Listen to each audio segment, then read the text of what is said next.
जय हिंद दोस्तों नमस्कार।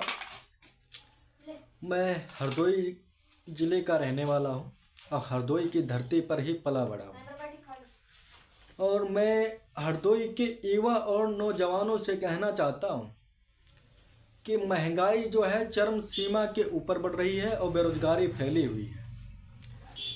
लेकिन मैं देश के युवा और नौजवानों से कहना चाहता हूँ, आइए हमारा साथ दीजिए। और मैं हरदोई में एक नई इतिहास और नई इमारत लिखना चाहता हूँ, एक नई कहानी लिखना चाहता हूँ। तो दोस्तों, मैं चाहता हूँ कि आप लोग मेरा साथ दीजिए और उसमें हमारे हरदोई के लड़के जो हैं कि मतलब दिल्ली, मुंबई, लुधियाना और अपने परिवार से दूर रहकर काम करते हैं। लेकिन मैं चाहता हूं कि हरदोई के लड़कों को, नए जवानों को, युवाओं को जो है कि नौकरी हमारे हरदोई में दी जाए। क्योंकि जो है कि देख लीजिए, हमारे Haryana mill, sugar mill, Lonar sugar mill, ऐसी कई कंपनियां हमारे संडीला में भी आ चुकी हैं, लेकिन उसमें हरदोई के लड़कों को नौकरी नहीं दी जा रही है। बाहर के लड़के आकर नौकरी कर रहे हैं, लेकिन हमारे हरदोई के लड़कों को नौकरी नहीं है।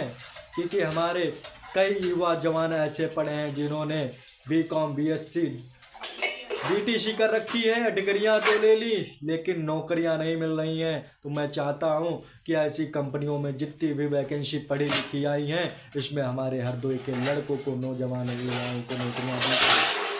क्योंकि उसमें मैं ये चाहता हूं कि युवाओं और नौजवानों का साथ चाहता हूं, बुजुर्गों का आशीर्वाद चाहता हूं।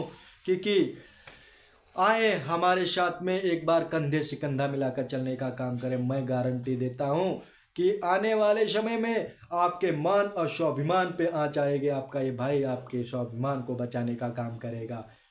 जो है कि मैं चाहता हूँ, आशा करता हूँ आप लोग हमारा साथ देंगे और आइए हमारा साथ दीजिए। और आने वाले समय में मैं कि हरदोई में रहकर ही हम लोगों को हरदोई के अंदर काम मिल सके और दिल्ली, बम्बई और लुधियाना जाकर अपने परिवार से दूर रहकर अपना जो है कि नौकरी ना करना पड़े और हरदोई में ही नौकरी मिले। क्योंकि आपसे कहना चाहूँगा कि हम वो इंसान हैं कि ये देश हमारा है, ये देश हमारा सबका देश है और हमने अपने अधिकार को हम चढ़ बढ़ और लड़के लेंगे। और जो है कि हम देश किसी से डरते नहीं हैं। क्योंकि हम अगर हमारे पैर पर अगर कोई अगर पैर रखे उसे हम छोड़ते भी नहीं। क्योंकि बिना वजूद को हम किसी को सताते नहीं हैं। क्योंकि हम बाबा साहब को, संविधान को मानने वाले लोग हैं। किसी को हम बेहिसाब के किसी को मतलब जो है सताते नहीं हैं। अगर कोई हमारे पैर पर पैर रखे उसे फिर हम छोड़ते